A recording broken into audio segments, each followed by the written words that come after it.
Hi, friends. Host Eric here. Let's talk with famous people. And tonight, I am talking to a very famous person indeed.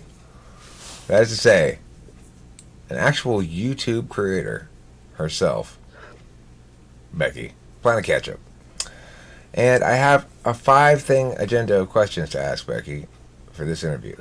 Question set area, topic area number 1 is YT history, which means tell me a little bit about your history with YouTube as a child growing up into now. Right now? Into until now. Tell me about your history from childhood until now.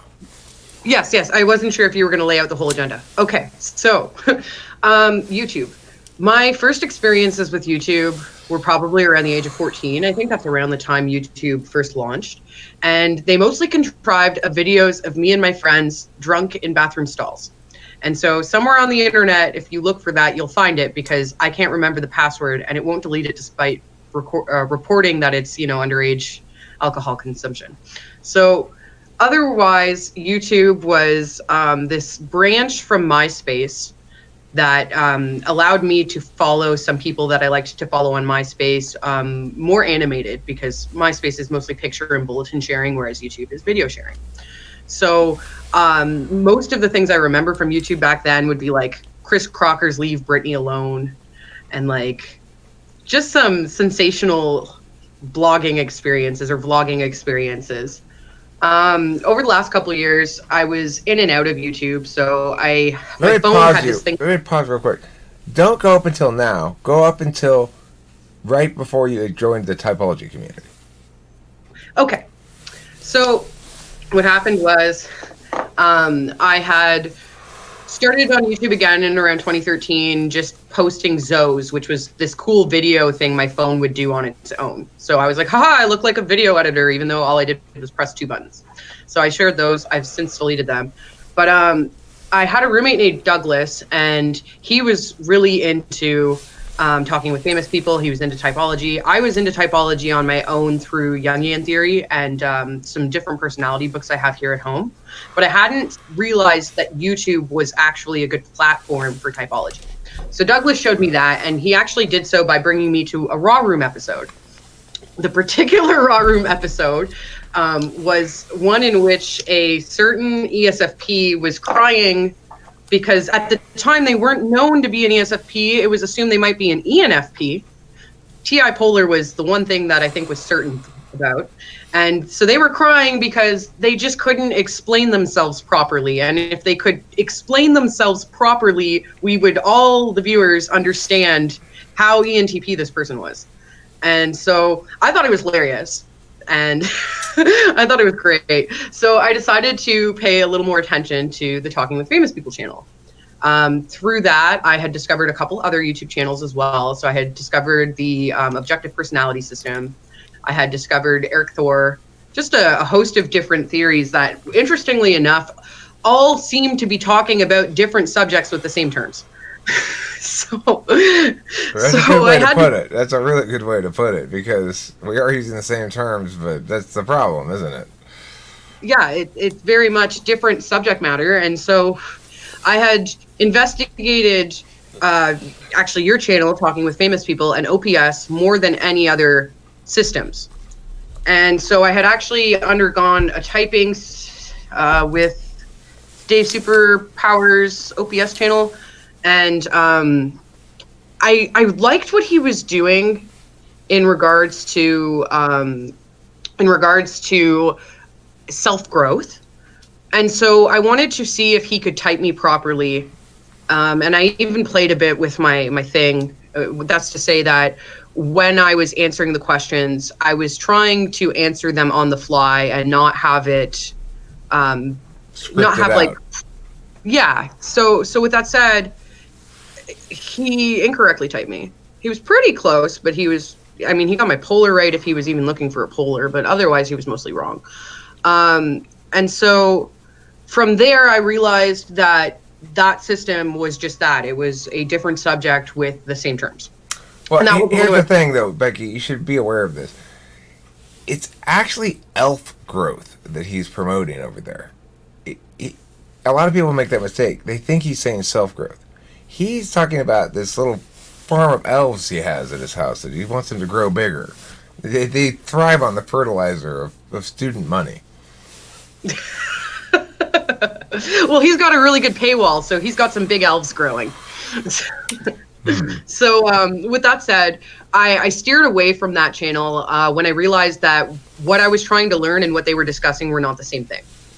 And so from there, I had found, I think it was something like 5,000 videos worth of content. And so talking about famous people is what I'm referring to. And so I started watching those and discovered that the Raw Rooms were more than just a channel. They were also a website and something I could partake in. And so I started visiting that. I met some really cool people, joined the Facebook group. And then I've pretty much, and somehow I didn't encounter you or remember you. I encountered you, but didn't remember you or note you at all for probably a couple of months. Yeah, definitely. I was like bugging you. I was sending you like Facebook messages. I was like, your phone number's somewhere on the internet and I can't find it. So I'm going to go through all these mediums until you realize that I'm talking to you. It's not like I was intentionally ignoring you. It was just, I don't know. I have no explanation for things like that. That's what that. It's what you wanted to do in the moment, right? And it's like, this text. Exactly. Yeah. Okay, let's go into typology a little bit more. So you said you'd encountered it before YouTube, and yes. Did it make a big impact on your understanding of selves prior to YouTube? So at first it actually confused me more than it helped me. So what I mean by that is initially I thought that I might be an ENFP. And so when I thought I was an ENFP, the reason why it caused me issues is because it validated in an accurate understanding I had developed about myself through interpersonal relationships with other people. And it almost was like a form of victimization in that I was no longer even considering that I was a rational person. I was more geared to, I am a very feeling-based person that is confused all the time because of my feelings. And if I get out of this, then things will be better because everyone says I'm wrong when I know I'm right. So I must be wrong sometimes. Would you say that phenomenon correlated with the fact that you were spending a lot of time in real life close relationships and not very much time in the kind of, at both parties' whim interactions like this? It's a lot easier to interact like this, and in some sense it maybe has less impact on you because definitely you talk to more people, and then you want to talk. Well, you become more comfortable with yourself, right? You are who you are, and that's that. Whereas when you're in interpersonal relationships, I find that, especially the closer they are to home, the more they impact your well-being. And so when they impact your well-being, you have more to lose in a scenario, and so best behavior mode comes in. Basically, what I didn't understand at the time that I do now is that I was putting a lot of attention into FE and thereby exhausting myself regularly. But I thought that that was the right thing to do because I thought that it was FI because it was authentic. And so I thought that I just needed to get used to using my tool better. It honestly makes no sense when I look back on it. But at the time, it does make sense, though, because it's like what you're saying is you've been put in a position where people were defining rationality and reason as non-conditional rationality, non-conditional reason. And as somebody who's polar FI, you had no clear sense that it was important to you that that what you knew to be rational and logical be recognized as such. Yes. So, yeah. So what's interesting is that actually along the way in my own personal typology journey, I had thought I was an ENTP. So what I knew for certain along the process of determining my type was that the NESI axes was, slot 1 and slot 4. That was the most apparent thing to me. It was the inner two functions that were more difficult for me to grasp. And so I had come to a point, I think we've talked about this before, where I had thought that there was a potentiality that I valued logic and reason so much that I was willing to identify as an ENTP without actually being one due to how FI as a tool function will work with TI polar. So when you think It's a about the great process TI justification there. right, but like that's the irony is that to me it was like, oh no, what if I'm wrong? I need some sort of outside view and what they understand this to be to confirm whether I am, because I could just really want to be right and therefore risk being right, and that wasn't something I wanted to happen. I was like, that is like the worst outcome, is to convince myself I'm something I'm not because I want to be a thing, which in turn hinders every other aspect of what I want to do with my life, which is to grow and develop into Of course, the only context in which that would be your primary concern is if you're FI polar. so More beautiful ironies there. All right, let's go on to right. number 3 here. Thoughts on YouTube interactions. We're having one right now. You're soaking in it.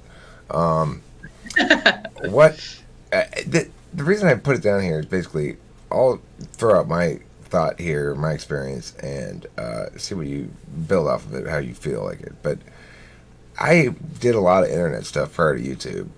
Like, I had podcasts, blogged, yada yada. Was on GarageBand back when that was a website, not a audio software. And did a lot of talking to people in forums there and messaging. And, it's like I did all that kind of stuff. And none of it, in my mind, was satisfying because it didn't involve actually talking with actual people face to face like this. Mm-hmm. Thoughts? So I am inclined to agree. Like I said, I participated on a few different forums and mediums online. I did YouTube chat when I was a kid, I did Yahoo chat when I was a kid, teen chat on MSN, a couple of years older. I was on MySpace. I was on WebJournal, so WordPress, Xanga. I had been in a bunch of different little mini communities online, and I found that, number one, when I'm interested about talking about something, I'm interested about talking about it now. I want response now. If I don't have it and then someone gives me this like text wall 2 days later, I don't care to fucking read it. Right. Like It's ancient history's battles. It's like, yes. do you want me to go fight the Battle of Carthage? Is where I'm at it. 2 days ago. Come on. I've had 36 battles between then and now. Right? I don't even know what that was. The person's words up here that has my name attached. I don't know who that is. I don't remember what was going on when I wrote that. Yeah. What was the context of that? Oh, fuck it. Exactly. And then you get that where if you are building a sense of kinship or community and you're not receptive when they're receptive, then you've just kind of squashed all, efforts to that point. So I really like YouTube and Appear.in, actually both of them, because you have that back and forth, that real time. And it's more fun. It's more fun to play with someone out loud and actually get something out of it in terms of even remembering what was happening. Like, to talk with you right now today and then go back 2 days from now and remember, I'm going to remember this much better than, any sort of channel that I've just typed into and walked away from. There's something about your own words that, makes them more real. Yeah, and I had the same sort of lack of completion feeling when I was just YouTubing the way I was originally, which is putting up videos and getting comments, being excited to get a comment or two, and that was fun. But it's like I felt, I don't know what, I wanted to interview people. It's like I thought, well, this is a good name for a channel that interviews people. It's backwards reasoning there, right? I got a cool name, so I'll do the thing that name suggests, right? So I was trying to interview people. I'd put a link up, say to, I had a GoToMeeting room at the time, which it's like a unnecessarily expensive business video conferencing software because I had it for my business and I didn't know anything about video conferencing software, so I just got the one I saw a commercial for on TV. Anyway, the thing is, when I first started, when people would come in, I'd talk to them and make videos. The videos didn't necessarily come out better than my own videos or do better or anything, but it struck me at that moment like this is this is like real. I'm actually making friends here. And then, you know, it's Yeah. like I traveled across the country and actually met people in person. That to me is a whole nother level of thing. It's no longer just internet people.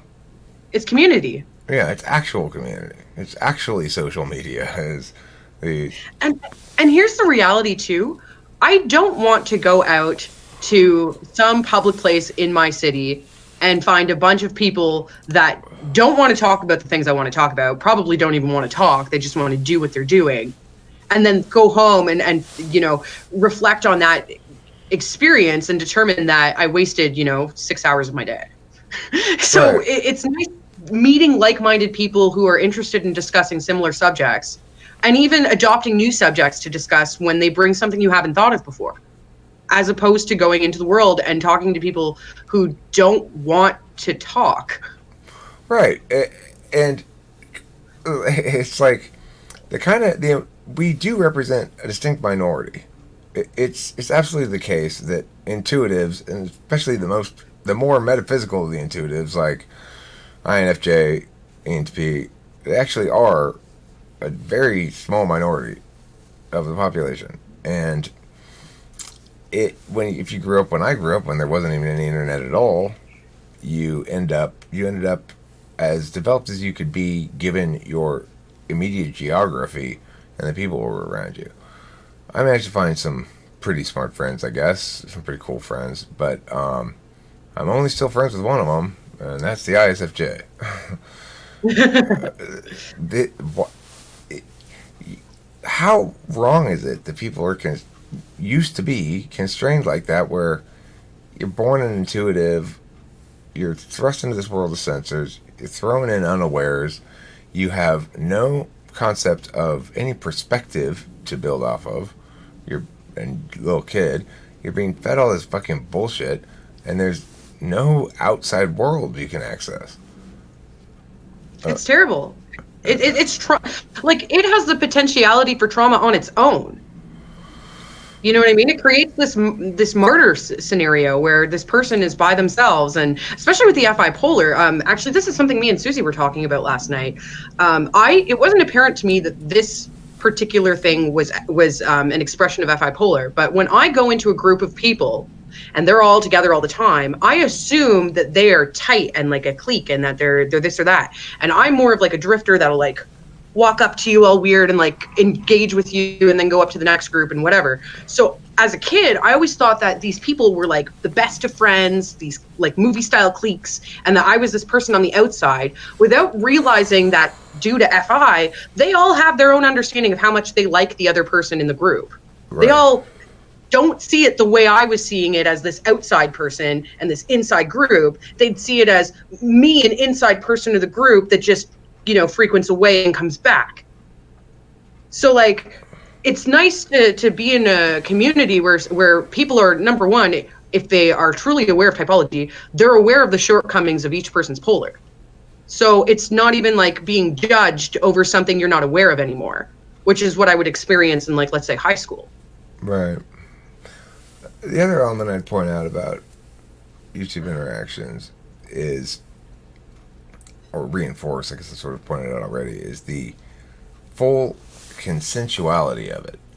That because it's so easy compared to leaving the house and going and doing something, and because you can, I said you feel like chatting, Becky, we started chatting.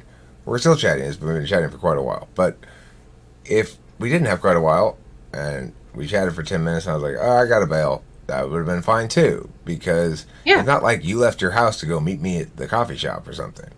If that were the case, then it would be kind of rude to be like, well, coffee. Okay, I'm done. I got to go.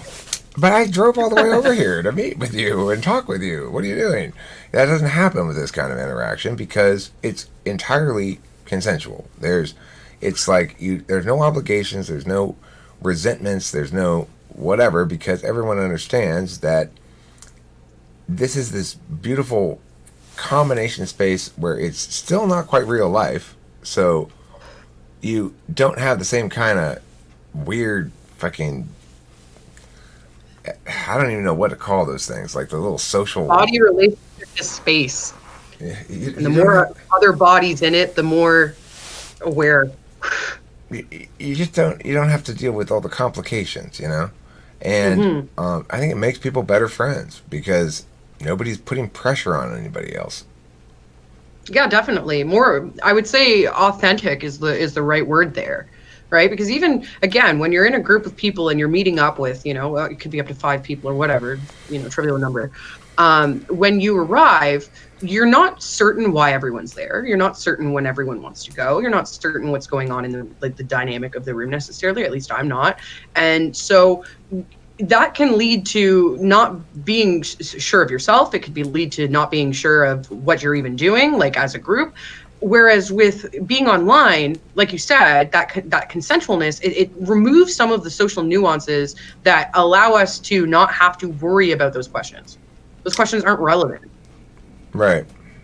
I used to when I didn't have a 24/7 room. I'd end the things by saying, "No obligations, no expectations, no seeds, no sims, no stress." Perfect. So number 4 on our list here is thoughts about psychology, the state of psychology in general, what psychology ought to be doing.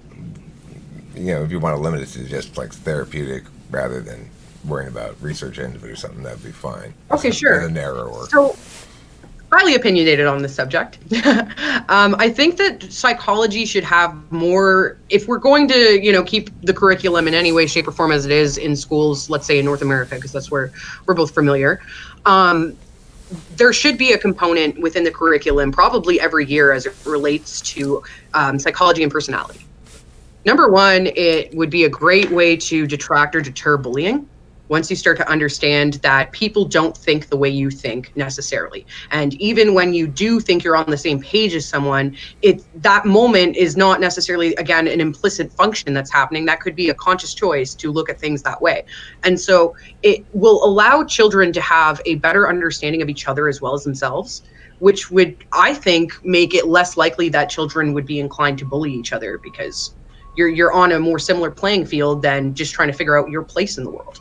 I also think that it would aid just overall community because, again, instead of seeing people for their differences and thereby their weaknesses, you could see people for their strengths. You could see how people can, come to better conclusions together and how to fill holes in personal theories and stuff by realizing that there are areas at which you cannot grasp, that someone else who's, their intelligence level doesn't vary, or it doesn't have to be less or greater than yours, but they grasp that thing. So I really like the idea of psychology being something that is culturally based. And when I Okay, say culturally based, so given yeah. what you just described, and we talk about the status quo of psychology, Yes. where would you say that psychology? Because you really gave me like a policy prescription. You said here's a course of action we can take to address to Yes. improve people's overall well-being. But from a perspective of critiquing existing psychological status quo, where do you think it's moving in the right direction? Where do you think it's stuck in the wrong place? Where do you think Okay. it's Okay, so the right direction is an understanding that there are multiple approaches and not one single approach will work for everyone. That is probably the bulk of what is right. There's a lot more with what's wrong though. So one of the main things that I think is wrong currently is this whole live your best self propaganda. There are people, again, it comes back to polar functions. Not everyone can do all the same things. Not everyone can understand all the same things.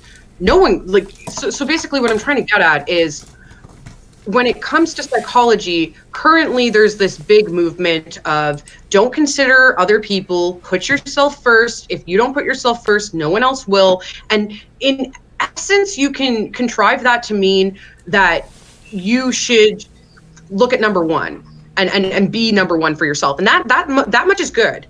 But what ends up being misconstrued is people who have FE in a dom slot, or really FE in the conscious stack versus FI in the conscious stack, they're going to think that the way that they pay attention to people is wrong.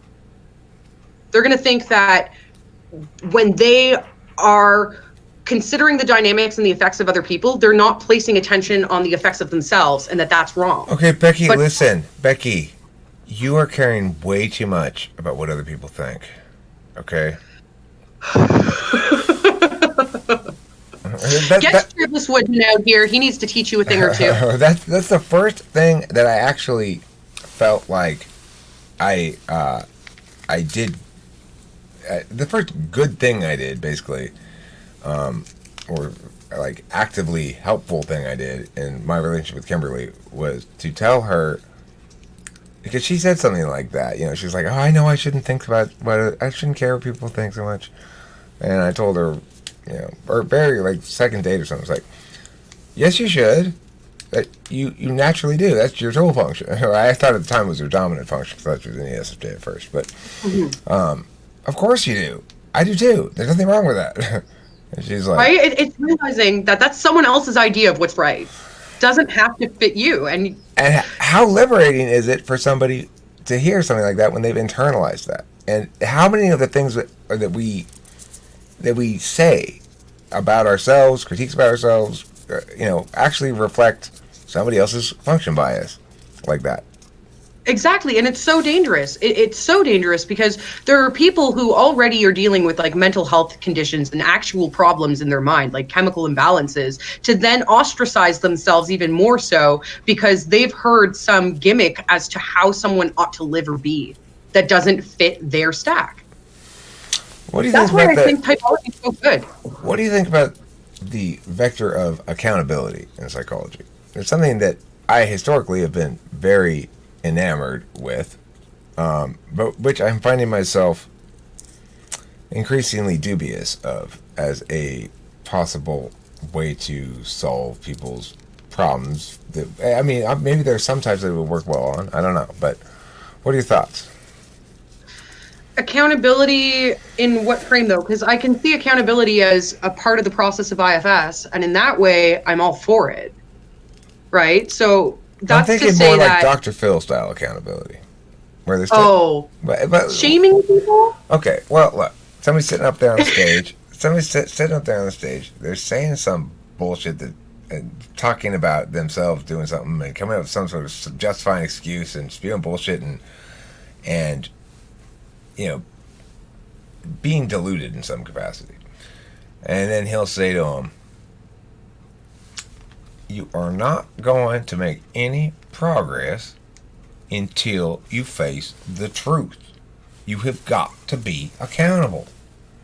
And it's very FE satisfying for the viewers, of course, right? Because this person who's being defiantly unwell is getting her comeuppance from Dr. Phil. It's shaming a person. It's publicly shaming them. Like, when's that appropriate? That's got to be appropriate sometimes in life.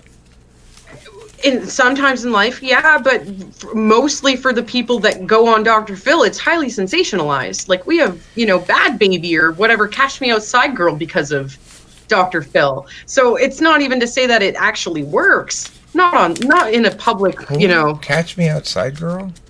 You don't know Cash Me Outside Girl? Oh my goodness. Okay, so there was a girl on Dr. Phil, and she was like 13 years old. She was dressed really skimpy, and she like bullied and beat up her mom and stuff. But like there was footage of like her mom also doing the same shit to her. So anyway, she was on Dr. Phil because she was the daughter that was out of control, and she told him to cash me outside. How about that? As in like catch me outside. How about that? And this went crazy. People loved it, and now she is a rapper. And she has she talks and is friends with the Kardashians and all this other shit. So basically she became like media famous as a result of bullying her mom on Dr. Phil.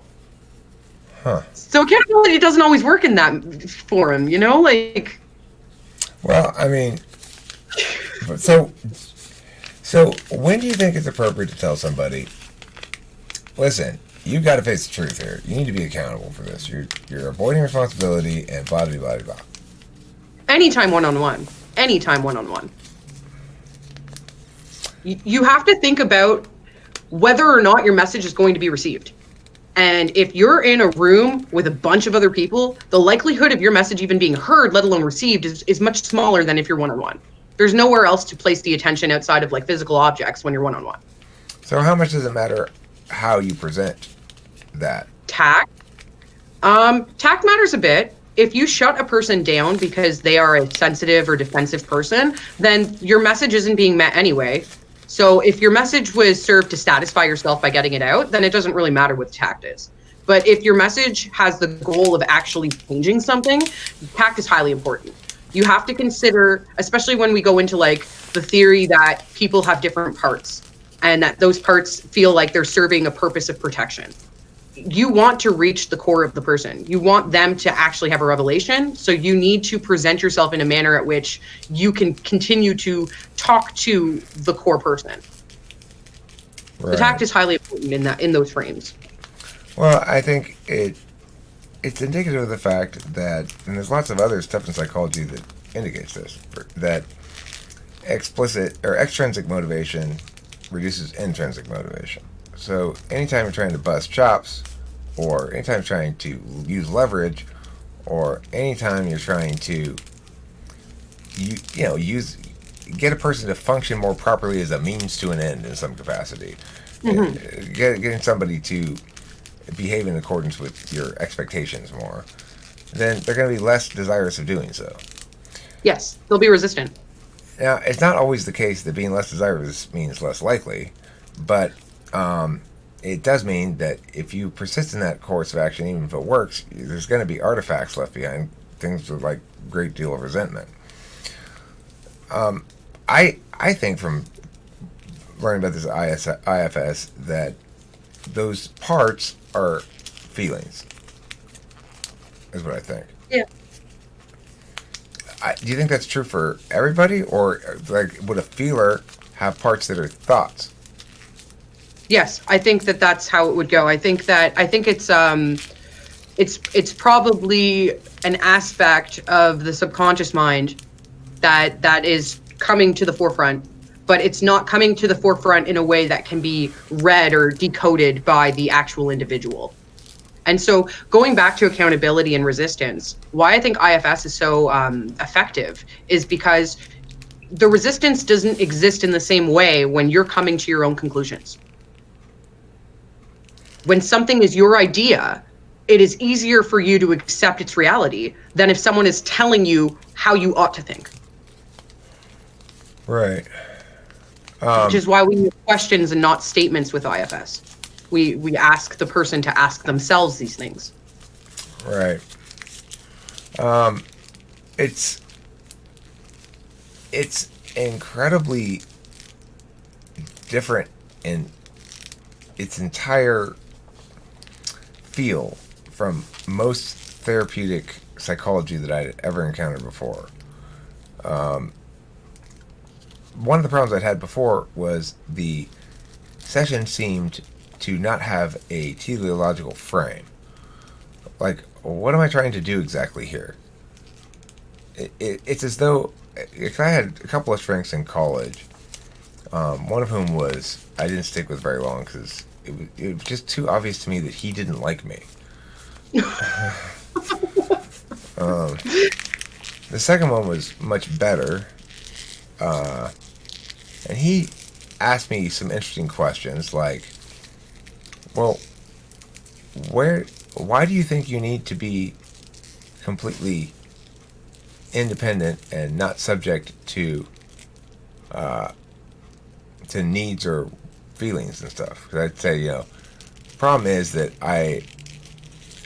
I'm not able to be happy, and the problem must be that I care about people too much or something. I need to be a strong man and not care about people and be like, just doing my productive stuff and getting my shit done and not having any feelings. And he's like, where did that come from? Why do you think that? And I was like, well, because I don't know. Because that's how it is, right?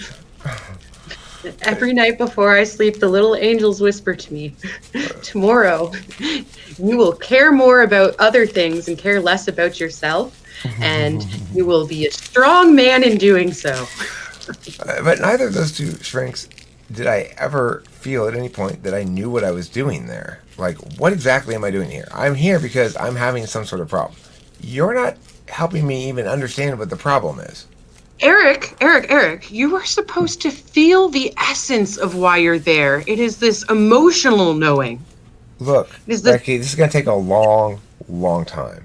You're probably going to be coming back week after week for 6 or 7 years. $150, $200 a week. You cannot expect to know what your problem is already. I do, though. I've got a sense of it. I'm getting a sense. It takes me time to get to know you. Okay? Once I have a good sense of what your problem is, then we can start discussing maybe letting you know what it is. Okay? My experiences are the same too, really, up until IFS. So I think it though it does, like, there is some truth to the joke I was making. Certain forms of therapy are on the FITE axes, and because they're on the FITE axes, though this isn't true for all that are on the FITE axes, but for those that are presented to the person in the room, like the patient will say, via the FITE axes, it's so like cognitive behavioral therapy will be the example I use, where they try to find your particular trigger and then try to have you calm down to central to zero so that that thing stops triggering you, whether it be a phobia or otherwise, right? That is implicit that you must have an understanding of your own FI to be able to use that effectively in session and out of session. So it doesn't work. I can't hear you. If the antecedent is something concrete, that's not necessarily the case. Depends what triggers the person.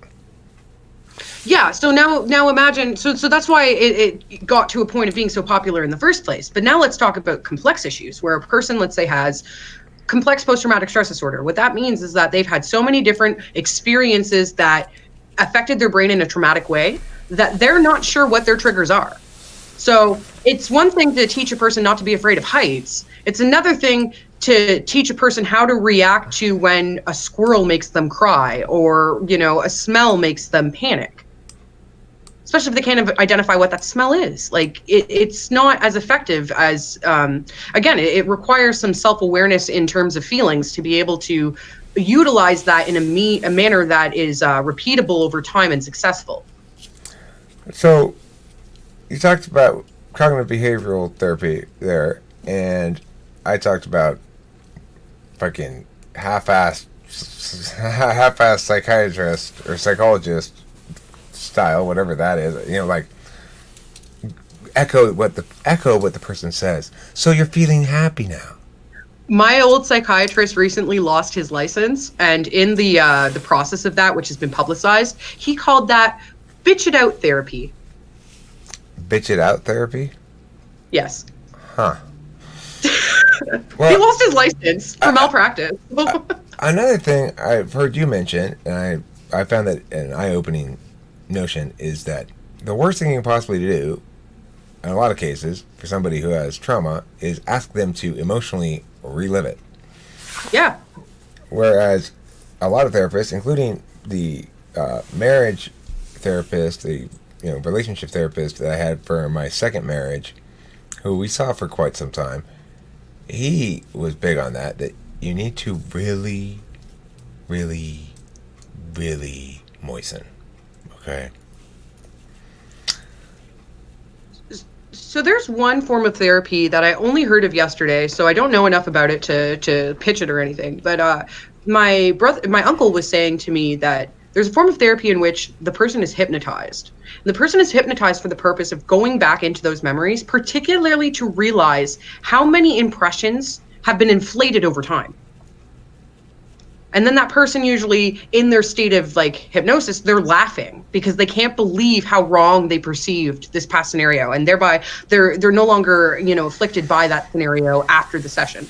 I don't know how much that works. I don't know the validity behind it. This was just like a conversation in passing. However, it is interesting to note because it kind of goes back into why it's important not to just throw someone back in their trauma. Not only is it something they consider traumatic, but there's a great possibility that the things they remember are worse than what actually occurred, which means that to recall it is not even conducive to solving it, unless they could truly see and understand that what they remember isn't the factual, legitimate reality of what happened. Now, it would seem then that that therapy would be very much, as I suspect IFS is, and even to a certain extent, the idea of temporal bargaining. You probably didn't watch that video, but it's very IFS-ish. If there's any video of mine that you'd be happy you watched, it would be the intertemporal bargaining one. But regardless, the thing about this is that it's going to work differently at whether you're an NI user or an SI user, it seems to me. And I suspect INFJs, when they're dealing with their past trauma, like my friend Corey, he experienced some as a kid, and he'd relate some of those past stories to me. You know, they're not SI polar, they can tell you some stories and shit. And the thing that struck me about it is that I guess he saw them as, he saw it almost archetypally, like as though he weren't party to it, like it was just representational of some aspect of human cruelty. Okay. So more like fables and lessons than actual experiences? I mean, occasionally, you know, INFJs are good at just disguising their emotions, but I could see sometimes when he'd be thinking about something, like, I heard maybe 3 or 4, 5 stories from him over the course of a long time about shit that happened in his childhood. But I'd see him get like a 100-yard stare, kind of, and he'd kind of seem to be impacted by it a little bit. But then it would just, you know, segue out of it real quick. But I mean, by and large, he seemed to take them as sad stories about what's sad about humanity, rather than his own personal trauma. That's interesting. That, to me, I imagine that having NI consciously instead of SI would make, you know, if you are affected by trauma, it much more complex to unravel and deal with, because you're not even associating that damage to yourself, right? That archetypal thing is removing it from you, which to me is like compartmentalizing it somewhere away from processing it fully. It would sort of seem that way to me too. I can think of an example, actually. One thing that it turned out that he had held in some sort of resentment towards me about, and was upset at me about, was that my parents were financially well off. And part of his childhood trauma is, like, his mom went to jail for you know, embezzling from her company to buy cocaine, and she did that. You know, she was in jail for like 8 years, and then his stepdad was taking care of them, and they were always trying to manage to barely make rent and stuff, and all that kind of shit. So at the time when he told me that, I just thought, that's fucking crazy. I don't get any benefit from that. But he's like, yeah, but you know that when they die, you'll be fine. And I'm like, I don't think about my parents' death like that. What the fuck? Exactly. I'm like, Corey, but to get things from my parents like that requires them to die. I don't want that to happen. You know? But the thing is, that shows you, like, he's experiencing that trauma from his own childhood, and the uncertainty he had to deal with, the lack of an adult-like parent really around him, having to be like a kid. Now, one of his stepdad is a very loving guy, but just not that reliable, you know. And mom's in jail for embezzlement for cocaine, so that's not a very reliable childhood. He's expressing that in his adulthood, but he's not aware of that in any sense, I don't think. I think he thinks he's expressing actual upsetness at a way that humanity is bad, without understanding that that makes no sense, because it's trauma. It's like he's using SI knowing. He's not using NI knowing at that point. Yeah, he's running himself afoul. But he's using it wrong. Yeah, because, I mean, if there's any lesson to take there, it's people get dealt a shitty RNG hand sometimes. Other people get dealt an alright hand.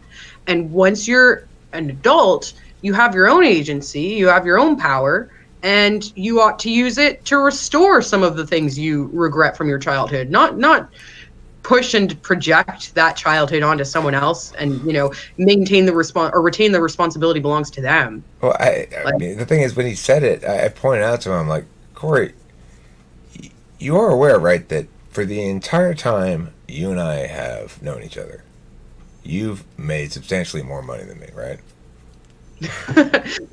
Like, none of what you're saying matters. And you'll note that I don't resent you at all over it. That I'm happy for you. I'm glad I like to tell other friends this story about my friend Corey, who just has a high school diploma but managed to get into senior management of this thing, and it's cool. You're like, I'm proud of you. Yeah, I'm proud of you, you know?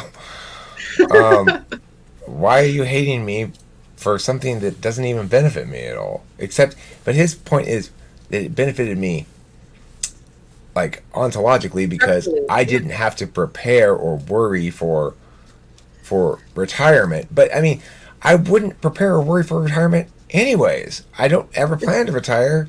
I never plan to have to rely on a nest egg to support me. I plan to continue to make money. Yeah. It's not even in who you are as an individual. So even if it were true, it would not, you know, affect you in the manner at which he perceives it would affect him. And that's where he's seeing the disbalance. Right. Is, oh, what should I do with that? But the fact that he's even projecting that onto you, that's like really weirdly particular, you know? Yeah, well, I mean, you can find that everywhere. That was a good 7 years ago now, or 8 years ago that happened. I don't know why I thought of this, but I'm going to share it because it came to my mind as you were saying it. I remember being a kid and my mom having silverware and the silverware being scratched. And I remember being upset that the silverware being scratched combined with the very cheap grocery store giant Tiger bag for my lunch would mean that everyone in the school knew I was poor. So kind of a similar thing. But then my house caught fire and then I was allowed to be poor and everything was fine. You should have burned it down. You should have just realized that. You see, that's why you're not an NI user. If you had been an NI user as a little girl, you would have realized the potential there and burned it down yourself. Yeah, I was in it, but I mean, no blame on me. It was totally a grease fire, so. All right, let's go on to number 5 here of the 6 things we have. I added number 6. Number 5 is love relationships. People are often very interested in how certain types have relationships with certain other types and such. Now, you've been in a few relationships in your life. You're in your early 20s, if I remember correctly, right? Mid to late. Mid to late 20s, okay. So, what has your experience taught you about relationships, love, and how to successfully manage that field of stuff? Okay. As an FI polar person, so this might be particular to us and not necessarily applied to everyone. I can't have a long-term relationship with someone that does not understand cognitive functions. It's not possible. I'm just at this, I'll call it a... Is that your relationship advice? Break up with your significant other because they don't understand cognitive functions? Well, if you're FI polar and you find yourself in these scenarios where people are upset and you don't understand why they're upset and they can't present to you why they're upset, then yes. Then absolutely. Fuck you! You go read your Jung, you motherfucker! Like that. So for 4 years I dated an INTJ who was, FE polar, and so it was crazy because I could tell when he was lying because there are, certain aspects of your display that's indicative of being dishonest, but he couldn't understand how I could see it, and so he was hoping to call a bluff. So he would just, vehemently deny. And I would be like, no, like these are the evidences right here, a computer screen, authentic document. These are all real, tangible things. You over here lying is not indicative of honesty. Like the evidence is here and you still think you can lie about it. Like it's just really, really bad FE. Like, so what I'm getting at is, what I've learned is understanding cognition and stacks and as they relate to the particular person is highly useful, because if you're trying to express something in what I would call a language at which the other person does not understand, being aware of what that other person's actual like mother tongue is or their implicit function allows you to organize your speech in a way that is conducive to being received. And as a person who, primarily exists through their words, it's important to me that my words are understood as they're intended and not misunderstood. And one of the problems with communication is a lot of people who are not, and probably some people who are aware of typology as well, are not aware that how they decode the message is not necessarily how the message was sent. And if they are people who choose to clarify, then that's fine, totally fine that you don't get it. But most people assume the first thing they interpreted was the thing that was sent. And for someone like me, and I imagine you, Eric, as an FI polar, that means that tact becomes so much more important.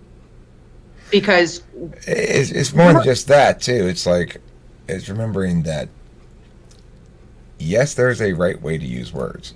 Yes, words mean certain things. And yes, if you say that sentence, then you mean what those words say. But it's also the case that lots of people do not use words correctly, and they use words to mean, they use words to approximate what they mean rather than to say what they mean. Yes. And so I have this problem with Kimberly where I'll say something or she'll say something. I'll say something, I'll assume she understood me. She understood something different, even though my words clearly meant what I said. She'll say something. I'll clearly understand what she said because her words clearly mean what they say, but she will not have actually meant that. And for a while, I thought she was lying about it all the time. Like, it's like a contextual contingency thing, and it's like if this is parsed in this way and then said 3 times in different ways, so that you're like, if you read in this language, the meaning's here. If you read in this language, the meaning's here. And if you read in this language, the meaning's here. But if you look at them all together at one point, they all have the same meaning in different ways. So something that I habitually do as a result of many years being misunderstood is I will repeat the same point in 3 different ways before, silencing myself. And to me, it's like this preemptive thing I'm doing, not necessarily consciously even, and it's for the purpose of being certain that if you fail to understand what I meant after my 3 gestures of effort, that's on you. That is not on me anymore, because I gave it to you in 3 different ways. If you fail to ask for clarity, which would, result in a 4th way to say it, then you're the one not being responsible with the dialogue happening. The key element there is stopping after 3. Mm-hmm. Otherwise, it doesn't work. Because the thing is, I will sit here sometimes and have conversations with Kimberly, and you've witnessed it yourself, where I say things 10, 12 different ways, continually waiting for her to give me some sort of cue that she has heard me and that she's responding in some fashion. So here's the thing that happens to us. I don't know if it's as extroverts or as any DOMs or what, but what happens consistently that I've recognized, especially as it relates to speaking with introverts, and that's why I think it's probably more of an extroversion versus introversion thing, is if they do not give us a verbal or physical signal that they want to speak, we think that we haven't reached them yet. So we keep talking. But for them, especially those who have access to both deliberating functions, TI and FI, they're channeling and processing what we're saying in 2 different fashions to get to the point of what they understand, where we're only using one. So in that way, the more we talk, the less they understand. And it's knowing, okay, they're not giving me a physical sign that I need to stop, but to expect it of them when I know that they're so busy trying to understand what I'm saying right now, that they're not going to give me one. I now have that knowledge and they don't. So I have to just pause and wait for them to respond. And it's knowing it, and it's difficult because we're ignoring, but it's knowing when that is what's happening and saying, okay. Well, we're not always in ignoring, because what I was focusing on as you finished that thought was not what you were saying, but what you said there about they're obtaining decision making, or they're processing incoming information in two different ways if they got a knowing and an interface function, because then those two combine to do the job of the deliberation function, basically. Because, and they have to, because it's updating real time in a dynamic system. So, but I never really had it put that simple way before, that you're doing, you're processing in two different ways concurrently, or at least close enough to concurrently.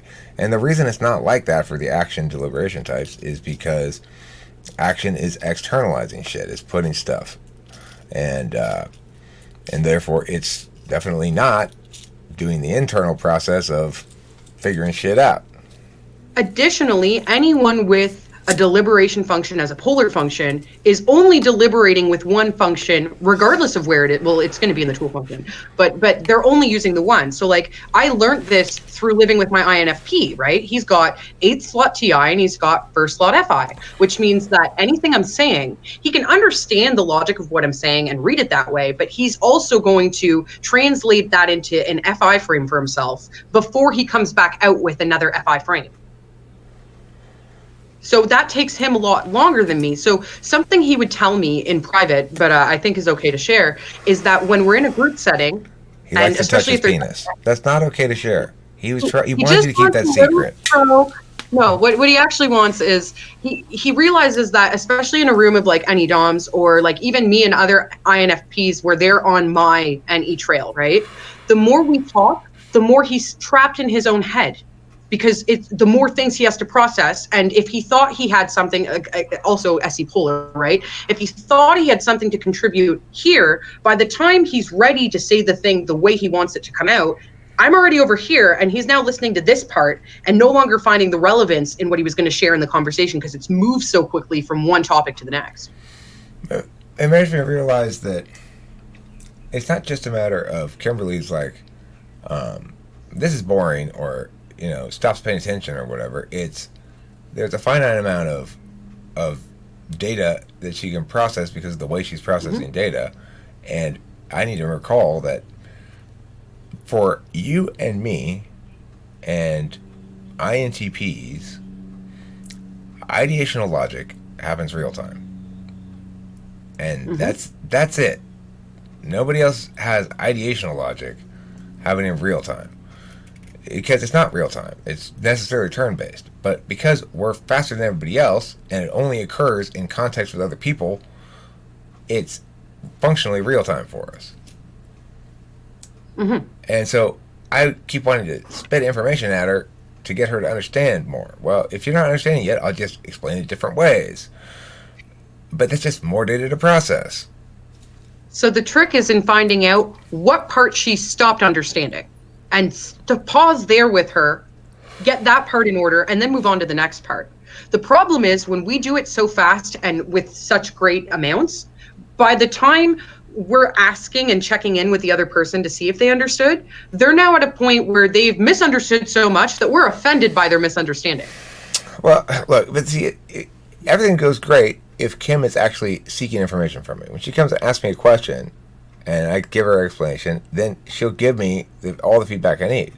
I don't understand that, or what do you mean when you say that, or she'll present her understanding. You mean this wrong thing?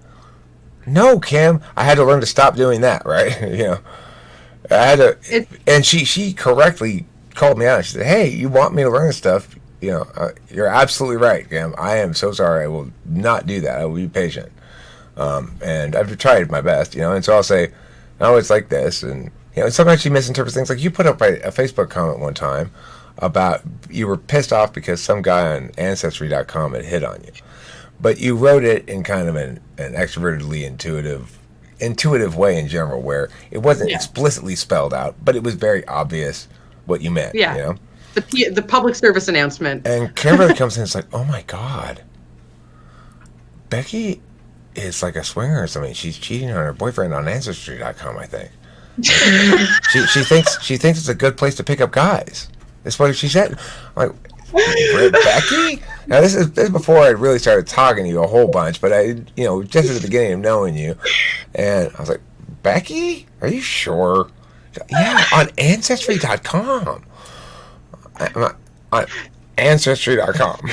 You want to know what happened? You have to have this wrong. Okay, I read it. I was like, Kimberly, this says that some dude tried to pick up on her, and she's pissed about it. And she's like, that's not a fucking meat market, bro. That's what this says. You're supposed to be my cousin. Oh, he's supposed to be in Alabama. He's supposed to be your cousin? He's my cousin. Oh, he was really? okay. So I have to tell you, a guy in the States in his 40s had commented on and said, "Hey, you look cool. Like, what's up? You're my family." So then we looked through our trees to find out where we were related, and we were a little confused. But he's from the same town, like his dual citizenship between the countries. He's from the same town as my dad. His grandfather lives at the top of a hill, named after the last name is the same last name that we're both related to. So we're related from the Gillis side and Gillis Cove. We know that much. So he starts talking to me, and I'm asking him just general questions. Like, I saw he checked that he had a PhD. I was like, "What were you interested in studying that long?" Right? Like, what kept you that long? So we just started back and forthing. And then he was saying we should meet up sometime in the summer. And I wasn't receptive. I wanted to think about what he had said before I replied, because, I didn't know how to address that right away. But now Becky, here in Alabama, we have a term called humping cousins. You and me, we's humping cousins. Okay? So what he says to me, though, is, Eric, I shit you not.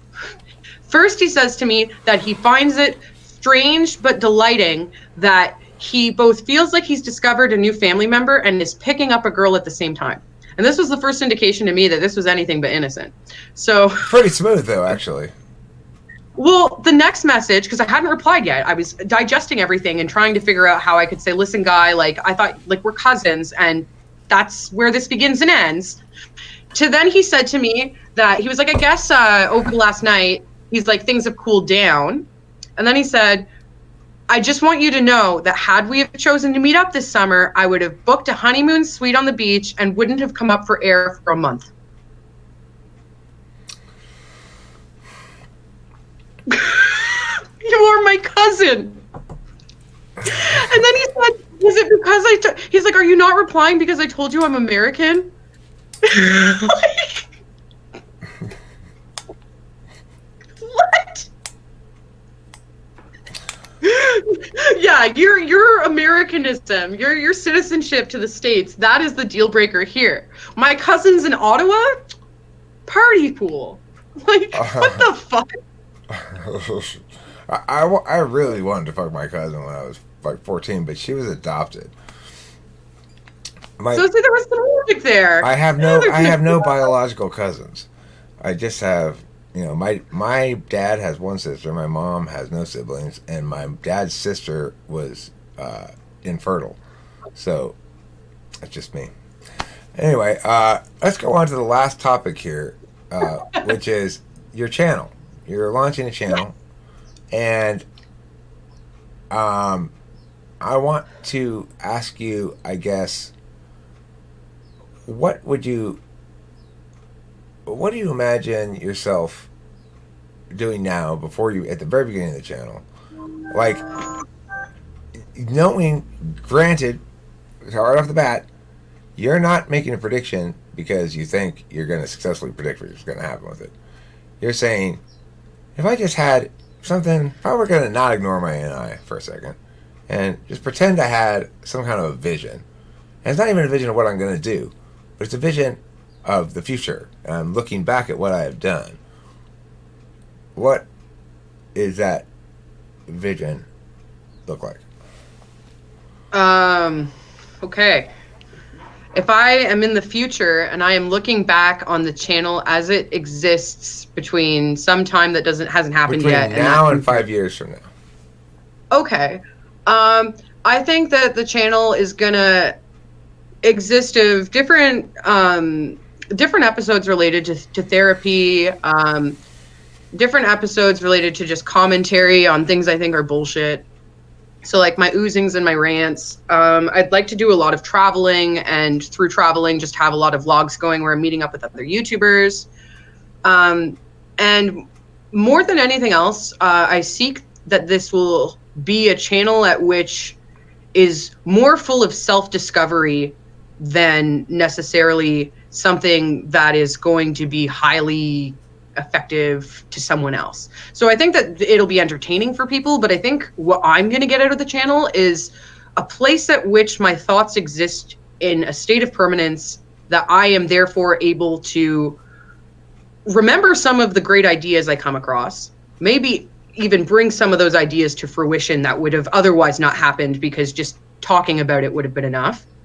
Right. And ultimately, I think that my interfacing in real person is going to get better as a result of the channel. I think that it's going to develop my FE a little more. Okay. Let me briefly change the subject. Are you aware that your lips are chapped? No, I wasn't. That's like a basic state. Actually, funny story, when I was a little kid, my lip here was so chapped that it was like, it looked charred. And had I have, my parents, ESTP, INFP, didn't fucking notice. And so had my uncle not have been living with me and making me put vitamin E on it every day for like a fucking 3 months or something, I probably would have had permanent frostbite on my lip. Because I just don't notice it. It's so fucking big. Well, you should put chapstick on your lips. Not right now, I'm saying. I'm not saying right now. I'm just saying in general, because chapped lips are more uncomfortable than you think. And you're carrying that physical trauma with you, okay? Whether you're noticing it or not. Look at how much of my lip is just my inner lip sticking out. It doesn't actually touch my face. So Becky, that's I'm non-responsive. That is non-responsive. All right. I will get the lip chap, but you have to also get lip chap. My lips. But I want you to get one. Yeah, but you need cherry lip balm. Cherry lip balm, those bright, colorful ones from the 90s. And you just, whenever someone says something that's like completely absurd, you just pull out your lip chap and you go like, as if it's like your monocle, and you're just like, huh. Okay, but I'm gonna throw out something here. I'm gonna float an idea here. Watermelon instead of cherry. Yeah, I don't like cherry either. You can, watermelon's fine. Okay, it's also a little bit more. It's a little bit more flamboyant as well. Yes. And you know. You want it to have a super strong smell too, because you want to take up the whole room with your watermelon and make everyone hungry and be like, well, I can eat my lip chap, but you guys are fucked. I just put it on and I go like this, real subtle. Watermelon. Oh, fuck yeah. Okay. So it'll be interesting to see what you end up actually doing with your channel. I think you're right that you'll find it inherently rewarding because of the SI gratification of it. You'll keep track of your thoughts. Your thoughts are definitely worth keeping track of. I also want to say that there's the one thing that has convinced me more than anything else that my daughter is an ESTP is talking with you, because you are in a lot of ways like the daughter that I kept expecting Delilah to be. That doesn't mean I want her to be more like that. I am it's probably my single closest relationship, even though I never talk to her really. It's like we barely ever see each other, we talk much. But it doesn't matter. Whenever we feel like it, or whenever we do, we go out to lunch or something, there's a depth of bond there that I think is deeper than I have with any other relationship. And one of the reasons I thought she was an ENTP for such a long time is because she's a TI tool user and a third slot FE person. There's a lot of similarity there for me to have already earlier in my life, before I didn't know as much about cognitive functions, to have latched on to ENTP. She's too smart to be a sensor. It's like the first thing I say. People say, I don't really see sensor bias. People talk about it, I don't really see it. Well, people hide it. People don't normally say that shit out loud. Well, unless you're Raul Diego. Well, Raul, he's a bold He plays by his own individual. brush, though. He plays by his own rules. It's true. Yeah. But anyway, that's the cool thing about typology in general is when you get enough experience with it. At least if you're an SI person, the experience is necessary. You get enough experience with it, things start to really clear up. Like, this is a young female ENTP. And there's no disputing that. I could determine that early on, but I was abundantly, overly cautious in affirming that notion because she herself and a lot of people around were saying ENFP, ENFP, ENFP. So I was a little hesitant. But the thing is, after I started talking with her a little bit more regularly, it's weird, It's weird how being the same type as somebody means being very much like that person, even if you come from remarkably different circumstances. Yeah. Becky had a couple of siblings. I had none. Becky had kind of sounds like a rough and tumble childhood. I mean, I had plenty of freedom out riding my bikes with my friends and stuff on the street, but my lips were never allowed to be that chapped. I was well cared for. I had an ISFJ mom who loved the shit out of me and affirmed me all the time. I had ESTJ dad who was mostly bark and almost no bite, and who the purity of his love was obvious to me even through his bad FE.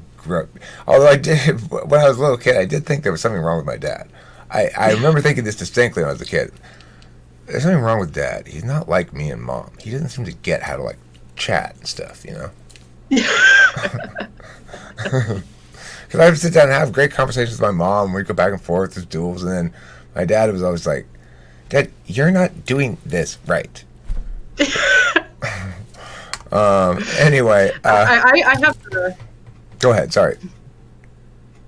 Oh, I was just going to say I have a similar relationship with my dad, though through careful long-term calculation, as demonstrated yesterday when with him at the cottage. I know how to push all of the buttons and stop 2 steps before the floodgate.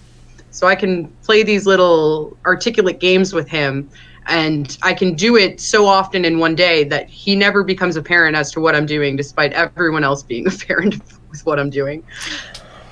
You have reason. It should be stated so that people don't think you're an awful daughter, that you have good reason to be less wholly trusting and moist with your father, perhaps, than Delilah has with her father. I facilitate his growth. It is a duty. I wear a badge. It is my job. It's helpful, so it's not harmful. Okay. I'll say that much. All right, cool. All right, great. So, any last words here about any of the 6 topics we talked about? To recap the 6 topics, that was YT history, typology, thoughts on YT interactions, thoughts on psychology, love, and channel. So, channel. If you haven't been yet, Planet Catch Up. Go check that shit out. Leave me some comments. You have anything you want me to discuss? You want to talk over with me? Something that will, encourage a live stream? Go do that over there. There is this metaphysical there. I'm going to go, after this video, I'm going to go put some random questions. Maybe I'll go as a different account. Ooh. Like, maybe I'll hide myself as TWFP Archives. And I'll ask a question like, can you please explain why I'm FE and FI at the same time? I'm a double feeler. Does that make it hard for me? Are you prepared to answer those kind of questions, Becky? Yeah, I mean, I'm even prepared to answer that one in a way at which I don't destroy that person's belief. Because if they're an INFP and they're, actively ignoring FE, it doesn't mean that it's not happening on the back burner. It just means that they're ignoring it. Their false truth needs to be burned alive. Tack, Eric. Tack. You should put as your tagline of your channel, Planet Catch Up, burning your lies to death. Here, when I get to 100 subscribers, I will make that my tag for an indefinite period of time. Could be We're a halfway minute, there. could be a minute, could be an hour. Who knows? Yeah. You should come up. You actually should come up with a tagline besides just Planet Cat. Do you have one right now? Right now, it's I don't know, something about musings and bitching and ranting. I don't know. I have something, but it's not it's not fixed.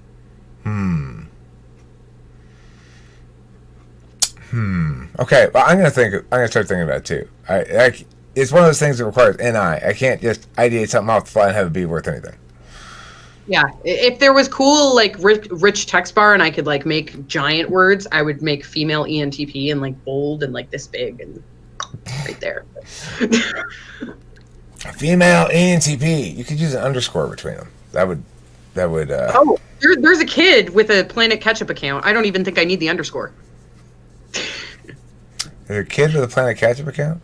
Yeah, it's for Fortnite. He made it like 2 weeks ago. Mine's much older, but yeah. What made you choose Planet Ketchup anyway? Just random? So I was playing a game on Xbox, Cuphead, and I made a random generator name, and it was plane, like an airplane ketchup, and I had misread it. So every time I logged in, like the character poofs onto the screen, and I'd be like, and in this corner, standing to the left with the blue head and the straw, it is Planet Ketchup, and it just picked up.